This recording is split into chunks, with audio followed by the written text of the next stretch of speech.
నిరుద్యోగులు చాలా కష్టపడ్డారు.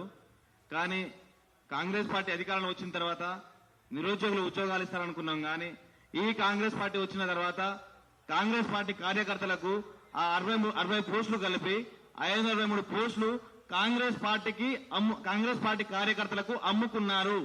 బరాబర్ చెప్తున్నా, కాంగ్రెస్ ప్రభుత్వం ఈ ఉద్యోగాలను అమ్ముకున్నది. నీకు గనక దమ్ము, ధైర్యం, చిత్తశుద్ధి ఉంటే ఆ 18 మంది ఎక్కడి నుంచి వచ్చారు? ఎగ్జామ్ ఎవరు రాసిండు? ఎల్లయ్య రాసిండా, పుల్లయ్య రాసిండా, మల్లయ్య రాసిండా, రేవంత్ రెడ్డి రాసిండా, చామల కిరణ్ కుమార్ రెడ్డి రాసిండా? పేరు పెట్టకుండా నువ్వు ఇలా వెబ్సైట్ లో పెడుతుంది.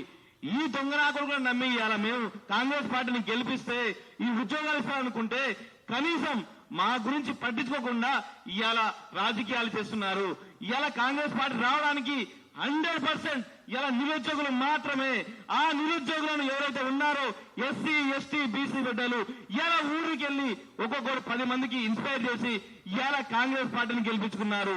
కానీ ఈ కాంగ్రెస్ పార్టీ అధికారంలో వచ్చిన తర్వాత ఈ జీవో 29 తీసుకొచ్చి ఈ ఎస్టీ, ఎస్సీ బిడ్డలకు అన్యాయం చేసింది ఎవరు? ఈ కాంగ్రెస్ పార్టీ కాదా?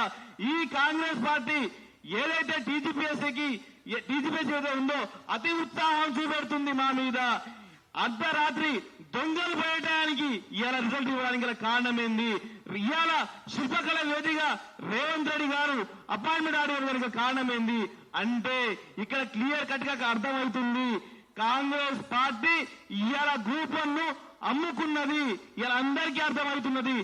14 సంవత్సరాలు ఆగిన కాంగ్రెస్ పార్టీ ఇవాళ 15 రోజులు ఆగితే డీజిల్ బెంచ్ లో మాకు ఏదైనా వచ్చే అవకాశాలు ఉన్నాయి. కానీ వీళ్ళు డీజిల్ బెంచ్ కాదు, సుప్రీంకోర్టుకి వెళ్ళినా గెలుస్తారనే ఒక నమ్మకంతో ఇవాళ ఇక్కడికిక్కడ అడ్డుకట్టేయడానికి రేవంత్ రెడ్డి గారు ఎవరైతే ఉన్నారో ఇక్కడ అపాయింట్మెంట్ ఇవ్వడం జరిగింది.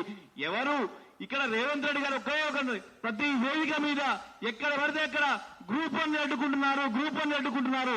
నువ్వు నిజాయితీగా సక్రమంగా ఎగ్జామ్ పెడితే మేము ఎందుకు అడ్డుకుంటాం? ఎక్కడ బయోమెట్రిక్ లేదు, ఎక్కడ పారదర్శకత లేదు, ఇంటిగ్రిటీ లేదు. ఏ దశలో కూడా ప్రిలిమ్స్ దశలో కూడా ఇలా రిజర్వేషన్ పాటించని వ్యక్తి ఇలా రేవంత్ రెడ్డి గారు. ఒకవైపు రాహుల్ గాంధీ ఏమో రాజ్యాంగం పట్టుకొని రాష్ట్రాలు తిరుగుతుంటే ఇక్కడ రేవంత్ రెడ్డి గారు మాత్రం ఎవరైతే ఎస్సీ, ఎస్టీ బిడ్డలు ఉన్నారో వాళ్ళని అణగదొక్కే ప్రయత్నం చేస్తున్నారు. ఎవరైతే మాట్లాడుతున్నారో, ఎవరైతే కేసులు వేస్తున్నారో వాళ్ళ మీద ఇలా కేసులు పెట్టే ప్రయత్నం చేస్తున్నారు. ఇలా అధికారం వచ్చింది ఎవరి వల్ల? కాంగ్రెస్ పార్టీ వల్ల. ఇలా రేవంత్ రెడ్డి మొహం చూసి ఇలా నిరుద్యోగులు ఓట్లేదు.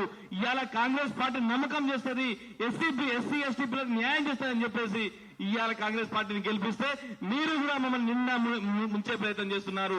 ఖబర్దార్, ఒకసారి ఆలోచించుకోండి. ఈ ఉద్యోగాలు ఎవరైతే గ్రూప్ 1 ఉద్యోగాలు ఉన్నాయో ముందుకు పోయే ఉద్యోగాలు కావు. తాత్కాలికంగా దగ్గితే తుమ్మితే పోయే ఉద్యోగాలు. వీళ్ళకంటే సిగ్గుసరం లేదు కాంగ్రెస్ పార్టీకి. ఈ అపాయింట్మెంట్ తీసుకున్న వాళ్ళు వాళ్ళకన్నా ఉండాలి కదా. రేపు మీ ఉద్యోగాలు పోతే మీరు ఎవరు పట్టించుకుంటారు? కాబట్టి దయచేసి ఆలోచన మిత్రులారా, మీ మీద మాకు ఎలాంటి కోపం లేదు. రేపు సుప్రీంకోర్టుకు వెళ్ళినా కూడా మీరు గెలవరు, మీరు ఇబ్బంది పడతారు. మీరు ఆగండి, ఈ అపాయింట్మెంట్ ముందుకు వెళ్ళనీయకండి. ఎందుకంటే రేపు బాధపడేది మనము. ఇవాళ నిరుద్యోగుల మధ్య గొడవలు పెట్టేది కాంగ్రెస్ పార్టీ మాత్రమే. ఇవాళ ఎస్టీల అమ్మడాల మీద కానీ ఎవరైతే అన్ని శాఖలలో అన్ని వర్గాల మీద ఇలా చిచ్చు పెట్టేది కాంగ్రెస్ పార్టీ మాత్రమే. ఇంకోటి, ఇలా రిజల్ట్ రాగానే ఒక అమ్మాయి ఇంటికా నుంచి పారిపోయింది. ఎందుకంటే నేను ఎగ్జామ్ మంచిగా రాసినా కూడా నాకు ఉద్యోగం రాలేదని చేసి ఒక అమ్మాయి ఇంటికా నుంచి పారిపోయింది.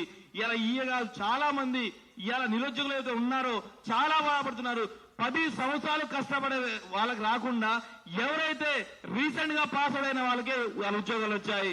అంటే వాళ్ళు కూడా ఇలా చాలా మందిలో కూడా అగ్రవర్ణాలకు ఇచ్చుకున్నామని చెప్పి అనుకున్నారు.